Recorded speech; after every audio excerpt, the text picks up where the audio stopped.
Hello, everyone, and welcome to this week's edition of the Spanish Football Podcast. I'm Phil Kitromilides. I'm joined by Sid Lowe as ever. Hello, Sydney. Good morning, Philip. Busy old Monday with La Liga always. and the Champions League coming up as well. So you're suitably frantic, I'm assuming. Yes, I am. Yeah, I'm afraid so. Yeah. Yes, there's the sort of nervous little chuckle of a man who wants to just get on with this podcast. I've got loads to do today, so let's get this done. Right, let's get it done. This is what happened on Matchday 25. Friday night, so Athletic Club beat Elche by 2-1. Elche in all sorts of trouble. I think it's 9 games without a win. They're just outside the relegation zone. We've praised them for their style of play, but it hasn't been effective at all in recent weeks anyway. Saturday saw Sid go up to San Sebastian and witness an extraordinary game. It was 0-0 at halftime between Real Sociedad and Oviedo, and a 6-goal thriller did not seem on the cards, dear listener. I'm not going to lie to you, but somehow it did finish Real Sociedad 3, Oviedo 3. Oviedo were 2-0 up, then 3-2 down, conceding what we thought was a winner in injury time before scoring even later in injury time to make it 3-3. Betis and Rayo Vallecano played out a 1-1 draw. Some absolutely ludicrous officiating. And 15 minutes of VAR checking is just absurd. Osasuna beat Real Madrid for the first time since 2011 at El Sadar. They won by 2-1 in a big blow to Real Madrid's title hopes. They are now second, a point behind Barcelona. It's only a point, and we do still have a very interesting title race, but now Barcelona are top. Atletico Madrid beating Espanyol by 4-2. The carousel of emotions that is being an Atletico Madrid fan at the moment continues. A decent showing against Espanyol. Sunday, Sydney went to Getafe and saw Gené got sent off after 24 minutes. Getafe playing with a man down against Sevilla for the majority of the game and losing. Gibril Sow popping up with a very important goal for Sevilla, a 1-0 win for them. Barcelona beat Levante at the Camp Nou. Of course they did. They've never not beaten Levante at the Camp Nou. Levante's 17th away game in La Liga against Barcelona and their 17th defeat. Literally never even got a point from this fixture. Barcelona winning 3-0, all 3 goals coming from midfielders. Celta Vigo beating Mallorca 2-0. Barry Aspas coming off the bench and scoring twice. What a man, what a player, what a legend. Celta up to 6th in the table. And Villarreal beating Valencia in a regional derby at the Estadio de la Cerámica 2-1. All the goals coming in the first half. Monday Night Football is Alaves against Girona. Now, if you like this podcast, and assuming that you do because you're listening to it, if you like it, why not join us over at patreon.com/TSFP. Patrons get the Monday and Friday podcasts without any adverts. There's a Q&A pod every Tuesday. There's a bonus pod every Thursday. And there's the newsletter and the TSFP diary and the Discord. You can join us from just €4.75 a month. So just over €1 a week. And it's even cheaper if you get annual membership. It is good value. So come and join us. Patreon.com/TSFP. Sydney, let's talk about your trip to El Sadar to witness firsthand Osasuna against Real Madrid. Let's just put this into context of what this fixture is, because Real Madrid know over the course of a season, there are some stadiums where they go and they know it's going to be hostile. I'm thinking the Ramon Sanchez Pizjuan for Sevilla away, Mestalla for Valencia away, Athletic Club when they play at San Mamés, and El Sadar is right up there as being the most hostile, awkward, difficult, unpleasant place for Real Madrid to go across the whole of a season. Yeah, it is, and it's close to the pitch. The stadium's been improved as well. It was always like this, but it's now bigger. It used to be essentially it's one big stand and 3 small ones. Now those 3 small ones have basically been brought up to almost the level of the one big one. So it's really close to the pitch, very, very tight, very vertical, very, very noisy. As you say, they don't like Real Madrid. Although I must admit, what I was struck by this weekend was it wasn't hostile in a nasty way. It was just hostile and it was noisy. It was on top of them. Every time Osasuna went running at Real Madrid, the noise rose with them. It wasn't... Sometimes you get those atmospheres where you've got a group of fans creating the background noise rather than the noise that accompanies the game, if you see what I mean. Whereas this was accompanying the game. So every attack, there's a noise. Every tackle, there's a cheer. Every corner, there's a roar. And I heard some pretty hostile chants, Sid. I know you don't hear. I'm not very good at hearing well chants. I mean, I heard a lot of Vinicius Ballon de Playa chants. Yes. Lots of whistling of Raul Asensio. And lots Yeah, of there que was sí, lots que of sí, que puta Madridistas Real hijos de Madrid. puta, No, and well, I didn't hear much of that, but I did hear yeah, the kind of the constant soundtrack of que sí, que puta Real Madrid, and that was kind of yeah. constant. And I must admit that was so constant that it got into my head, and I was sort of bouncing around, just like, oh yeah, sorry, yes. And it was really, I mean, it was a really good occasion, really, really noisy, and Osasuna, I think, absolutely deserved the victory. Yep, let's talk about the football then, because, as you said, Osasuna deserved the victory. Brilliant winner from Raul Garcia, who was off the bench to score it, looked very calm.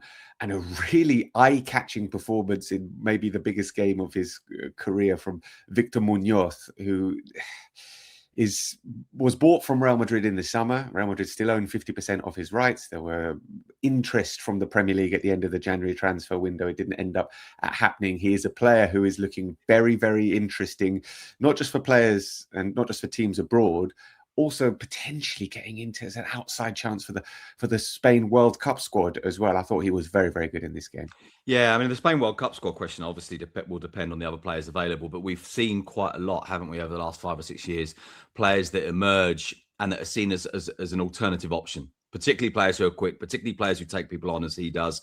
And I don't think it's a particularly outlandish suggestion, actually, at the moment, looking at the players that are available. He turned Danny Carvajal inside out. He left Carvajal in a bit of a blubbering wreck, to be honest.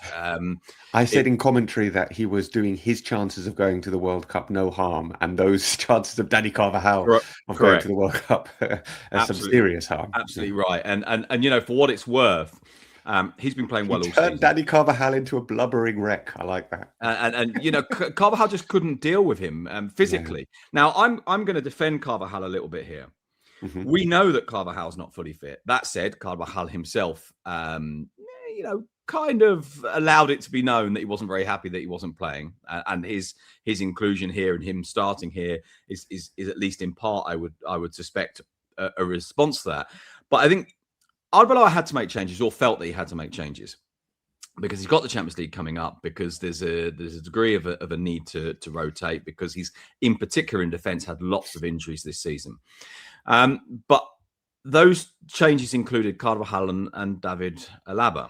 And those two players are two players who we think are physically not quite right. And you put them against Victor Munoz, who might be, you know, top 3 fastest player in LALIGA. I think we used to talk about him the other day, second after Ratiu. Yeah, second after Ratiu. And it's not just that he's quick, it's that he'll run at you and then he'll go inside, and then he'll come back outside, and then he'll go inside again. And so you imagine someone like Carvajal, who doesn't have the pace to go with him, being forced to turn and turn back and turn back again. And he was being turned, you know, into this kind of mush, I suppose, by Victor Munoz. And then you've got Alaba up against someone like Budimir.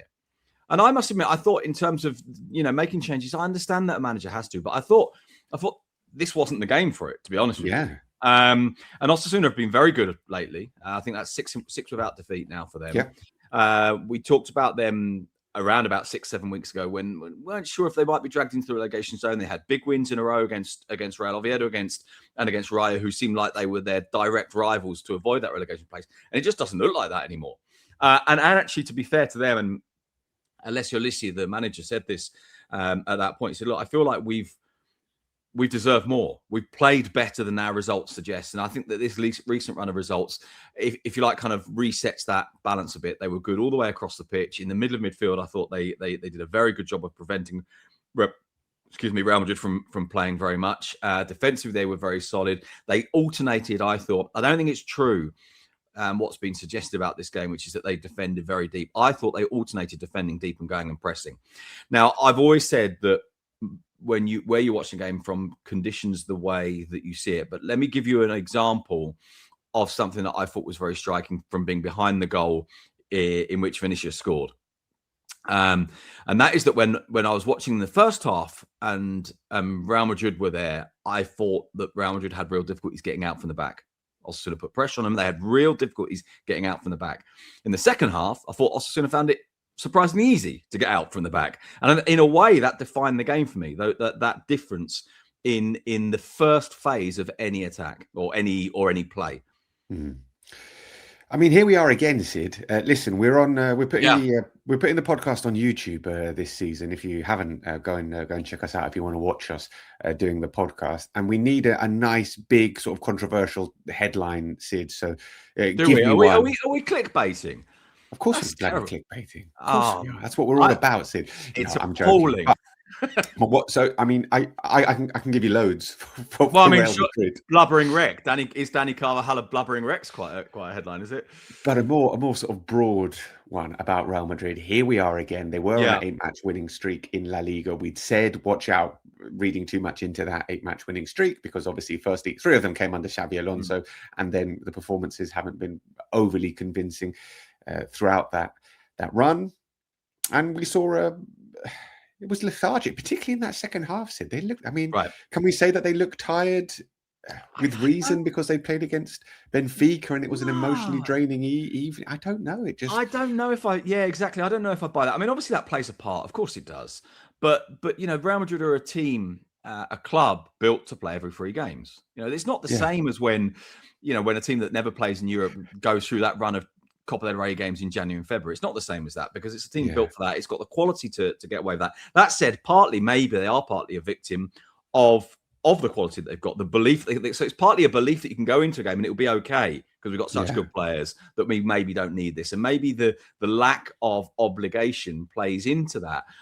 Just to go back to what I was saying before about your position, me sitting behind the goal, I was really struck in that second half by how many times Real Madrid got themselves to the edge of the Osasuna penalty area and sort of went, oh, you have it then. Back it goes, round to the other side. No, not there either. Come back round. The player that was making things happen was Vinicius. They've been doing that all season, Steve. Yeah, exactly. And almost Vinicius on his own. There were a couple of little moments where Mbappe would do... He does this thing. It's not quite a step over. It's kind of he dangles his ankle above the ball and he sort of does a little shimmy and he goes from people. And he did that 2 or 3 times and he got away and then it didn't lead to anything. But watching him close up, you can, wow, that does happen really quickly and defenders can't respond to it. But he was really, really flat apart from those 1 or 2 little moments that then didn't lead to very much. You just said there that we feel like we've seen this before. Jorge Valdano, obviously former Real Madrid player, manager, sporting director, general director, was asked about this weekend, and he came up with exactly what you said. He said Groundhog Day. We've seen this before. I was thinking about this over the course of the weekend, about how we've got this title race between 2 teams that seem to be so different, right? So different. And it occurred to me that maybe one way of looking at this is to say that Barcelona are a good team with a really obvious flaw. One really obvious flaw. At number 9. Well, that's it. Okay, more than one really obvious. But the flaw the flaw that we're all talking about, right? Okay, the high which line. Maybe is a little bit unfair, but that is the focus of it. Barcelona are a really good team with one really obvious flaw. I feel like Real Madrid are really not a good team, but they don't have the one obvious flaw, if you see what I mean. And so what it means in a way is maybe we're more critical of Barcelona than we are of Real Madrid because we haven't got this obvious thing to hold on to and to analyse and to go, that's the thing. Yes. There isn't a thing with Real Madrid. It's just an all-round not that good. Yes. And yet good enough to get results. And I suppose because they haven't got one really obvious flaw, it's not a kind of sense of, well, let's go and attack this one particular thing they've got. Yes. Well, that is a very interesting theory, Sid. Well done for coming up with that. That's why you're paid the big bucks to consider these kind of questions and ponder. But no, completely agree.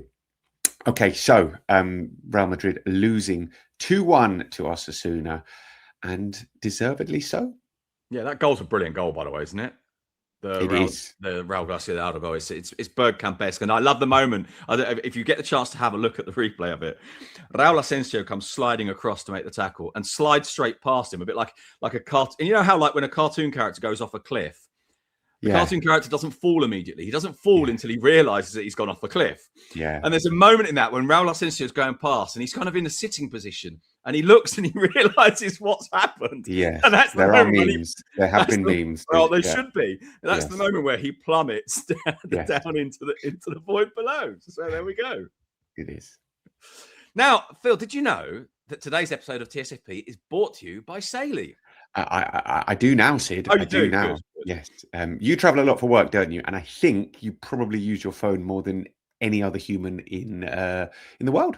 Yeah, that's true. Even if it is just to shout Gamba Fresh at you as I go past their factory near Burgos. Yes. What if I told you, Sid, that there's an app that means you almost, wherever you are in the world, you'll never be without internet connection and you never have to worry about roaming fees? Okay, I'm listening.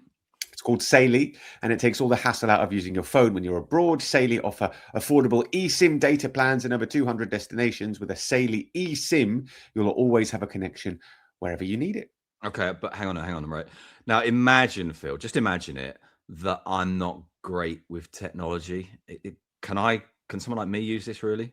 Yes, even for you, Sid, even for someone of your very limited technological capabilities, it's simple. You download the app before you go, you choose the data plan, and here's the important bit. You use your TSFP code to get 15% off. And after that, you follow the quick and simple instructions to install the eSIM on your phone. And when you land, you're good to go. So you don't need to worry about sorting data after you land, which is really the last thing that you want to be doing. This sounds like exactly the kind of thing that producer Al used last summer at the Club World Cup.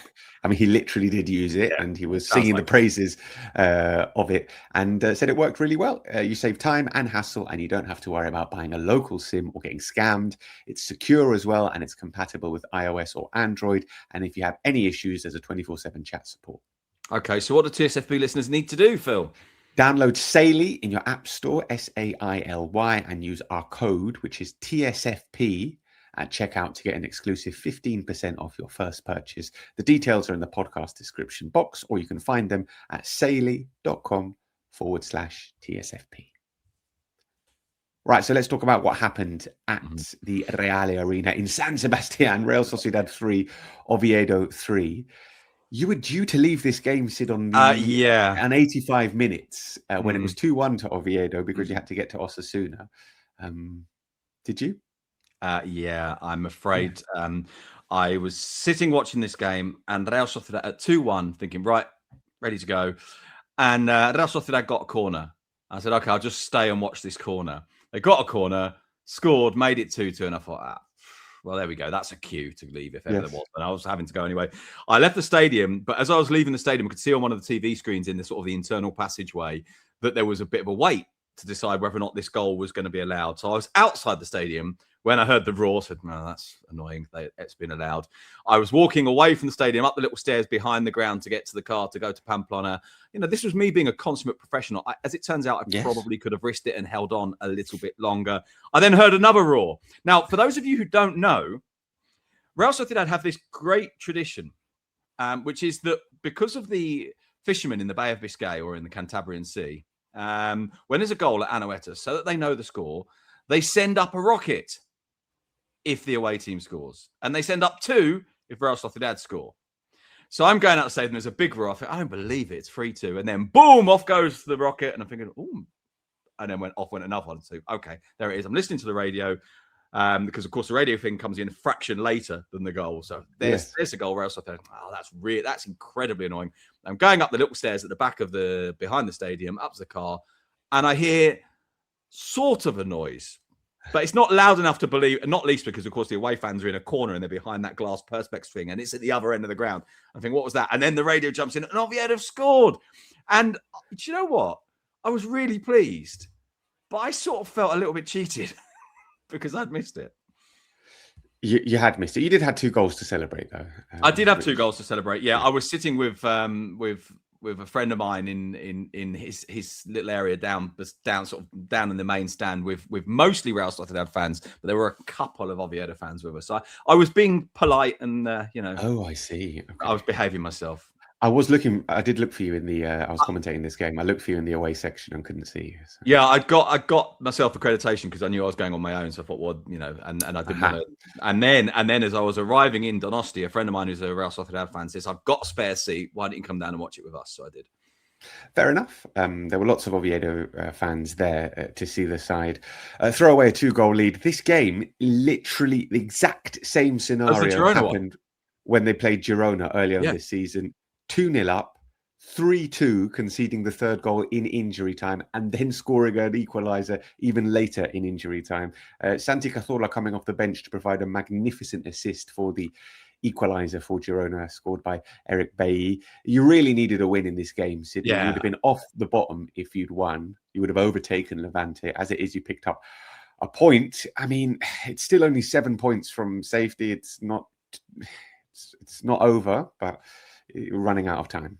Yeah, I mean, to be honest, I think time has gone, and the good thing is that Oviedo have competed recently, that Oviedo have led. I mean, it's frustrating, but the Oviedo have led. I think in 4 of the last 6 games, Yes. and it feels like this is a team now that's going to go down with some dignity. If it goes down, it's not completely done, no, but it's very likely to be done. This was even more like the Girona game, in that all the goals are headers. Well, actually, all the goals come from set plays, except I suppose in the Girona game, I think it's taken short and then swung in. And in this game, obviously, one of the corners is taken short and then swung in. But and let me say, Fede Viñas, I'm very pleased with Fede Viñas, but for all sorts of reasons. I'm just very pleased from anyway. I think he's a good footballer, but I also think he's an incredibly generous footballer who fights for absolutely every ball. And I'm pleased for him because he now has, with these 2 goals, 5 goals this season. Which means for the first time this season, he has more goals than red cards. Good. Yes. Excellent. Always good to get over that particular barrier. Let's talk about Barcelona against Levante. As we said, if there was ever a game for Barcelona to bounce back from, it's at home to Levante, who have never even got on a point, away to Barcelona.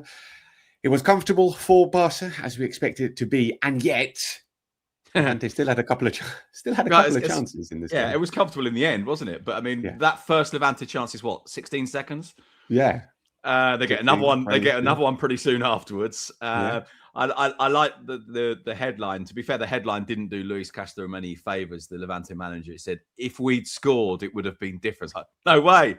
Thanks for that startling insight. Now, to be fair, the headline, I'm not sure it would have been that different. Well, exactly. The headline stripped that phrase down. He was talking about, had we scored one of those early chances, then the game sets up differently. I agree with you. I'm not sure it would have been, because I'm not actually sure that Levante are built to withstand a team like Barcelona. I think there are some teams where you think if they get an early lead against Barcelona, then maybe the game is different. With Levante, I didn't really feel like that. This felt like a Barcelona performance that wasn't great, but that was always going to be good enough. And it's rounded off by a couple of bits of very good news. I think one is the absolutely belting goal from Fermin. Fantastic shot. And of course, the really big one is the return of Pedri.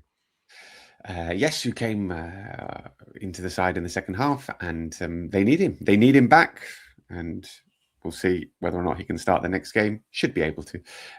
But yes, absolutely vital for Pedri to come back. A brilliant goal from Fermin, which was the third long-range strike from him after coming off the bench too, and an excellent goal. Now, you were talking about the glaring problem with Barcelona. Yeah, I'm glad. Here we go. Let's do the other one. The other glaring. Let's do the other one, which is at number 9. They've got Robert Lewandowski and Ferran Torres, 2 big players who are not scoring, Sid, and don't look like scoring. And it feels like in the highest level matches, it could potentially be problematic for Barcelona. Yeah, I think the caveat there is that highest level of matches. I went through the table of goal scorers this morning because I was kind of interested in it, because I was looking at it. I'll admit that the paper I was reading, they split it, so it shows the goals, it shows the penalties, it shows left foot, right foot, header, and so on. And goals without penalties, do you know what? The gap's not that big. I mean, we're talking about an absolutely amazing season from Mbappe, and no one's talking about an amazing season for Ferran. But without penalties, Mbappe 15, Ferran 12. He's only 3 behind him. In case you're interested, Lewandowski 11, Murici 11, Lamine 9, and then, Lamine 10, and Sorloth and Moledo on 9. Now, so it's not that far off, because actually the numbers of goals are quite high, because, of course, Barcelona create lots of chances, because there are some teams against which they have an impact. And, of course, it's not to say that Ferran hasn't had an impact in big games. It's not to say that Lewandowski hasn't had a big impact in big games. But you can't help but look at that team, I think at least, and think, these aren't bad players by any means. But for a team that aspires to be the very best, it's just not quite there, is it? And it does feel to me like there is a gap at centre forward for Barcelona. Is that why they've been linked with Julian Alvarez, who isn't really a sort of out-and-out centre forward? No, I suppose it's going to change in the summer, because we're not expecting Lewandowski to continue, are we? Well, Lewandowski is talking about what he does next. I think we're probably not expecting him to continue, but it may well be that if they can convince him to play a secondary role, that he would do. But then you would ask yourself, what do you do with Varane? Because does Varane want to play that role and be a player who will probably play a lot of minutes, probably score quite a lot of goals, probably have some key moments, and feel comfortable in that environment? And I do think it's fair to defend Varane in all of this, because actually I think his return has been really quite good considering the expectation level at the start. But let's not forget that Varane's a player that cost them, was it 55 million euros? So it's not, this isn't a kid coming through, even though sometimes he feels like that. His profile feels a little bit like this is a kid coming through, and it's not really entirely true. I do like Varane quite a lot, but I just sort of feel like the level they need is possibly I think probably a level above him and Lewandowski. You're right about Julian Alvarez is an interesting one. I mean, apart from the fact that whether or not you can actually get him, is what profile of striker do you want? Who works best for the players playing around him? And I actually think there's an interesting element here, which is that Varane and Lewandowski are very different profiles of striker. Yeah. And yet there are moments in which I can see the value of both of them. And I've said, I think even this season, that at times I think Lewandowski is the really, really useful, because he'll hold the ball and he'll come deep to hold it and allow the other two to go beyond him into those spaces. Yeah. And Varane doesn't really do this. And yet there are other times when you see Varane's movement is so much more than Lewandowski, even though Lewandowski does that particular movement really well. And that some of the other players, it feels like they play well off that, really well off that. And so you sort of think to yourself, okay, so as a profile of striker, do you want a mobile striker? And apologies for naming names, because it's not fair on Atletico really, but like a Julian Alvarez who's moving around them. Or do you want a player that you can play off and can also be a fixed number 9 and someone in the box that you can put a cross into if you need to, and can to use that lovely Spanish phrase, can fix the central defenders. Yeah. And I think the answer is that you want Harry Kane. You want both. You want someone who can do both. Yeah, yes. And Harry Kane is the player that can do both. I mean, he's not as quick, obviously, and he's not as lively, but his movement's clever. Yeah, I mean, I don't think that's happening. No, but yes. No. Barcelona top of the table and beating Levante without too many issues. Atletico Madrid beating Espanyol. On the preview pod, you said you had absolutely no idea what to expect from this game, Sid. And we sort of got what I expected, which is that we didn't really get what we expected, if you sort of mean, in that they conceded early and you thought, here comes one of those.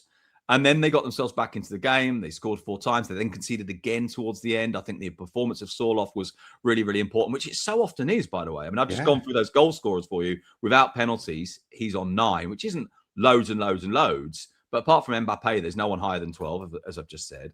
Yeah. And he's not getting loads of minutes. His goals per minute ratio is really good. It's better than Julian Alvarez. I think it's better than anyone in La Liga this season. I think I'm right in saying that. I'm not 100% sure. There are games where he seems to sort of... I was about to use the word float, but I don't think float is the word to use for someone with the kind of the size and the he's not really a floater. No, exactly that. And so, but he can sort of appear to not be in it. And yet there are other games, and I've said this before about watching him from pitch side. My word, he takes a battering. He gives some back and he holds on the ball really well. And I think he's a good footballer. I actually think, in a way, and I think this happens to a lot of players, and for all sorts of different reasons and different types of profiles and stuff. I think, in a way, the fact that he's big, the fact that he's Norwegian, the fact that means that I think people buy into this idea. Oh, he's very cold. I think if he was exactly the same shape and he was from a hot country, I don't know, somewhere in the Caribbean, for example. Right, people wouldn't call him cold. I think there's this kind of mental thing that says, "Oh, Norwegian cold," and I think there is a tendency because of that to suggest that he's not trying, and I think he is. I just think it's his body shape and his pace and his there is the nature of the way he moves. So I think we are all conditioned a little bit by sort of external factors, and myself included, by the way. We all fall into this trap a little bit. There's definitely a narrative in some parts of the media and the journalists that cover Atletico Madrid to suggest that he is very cold and doesn't seem to be trying at all in games, which I think is... I just don't think it's true. Exactly. I just think it's about the body shape and the movement and so on, yeah. Before we go, you went to Getafe against Sevilla and you sent us a message saying this game is so shit, it's almost amusing. Yeah. I mean, in the first half, Cesar Azpilicueta did a long throw. And that is your first half highlights, everybody. I mean, it was so bad. I mean, quite often the 2:00 games are bad. Now, obviously, and that's not just because it's usually Real Oviedo playing in them, right? Yeah. Quite often the 2:00 games are bad. The pitch is dry, it's bright, the ball's not moving particularly well. But my word, this was in the first. I will be honest. I left at halftime. I mean, Yes. I was probably always going to, unless the game had somehow been a classic. They are both two very, very bad teams.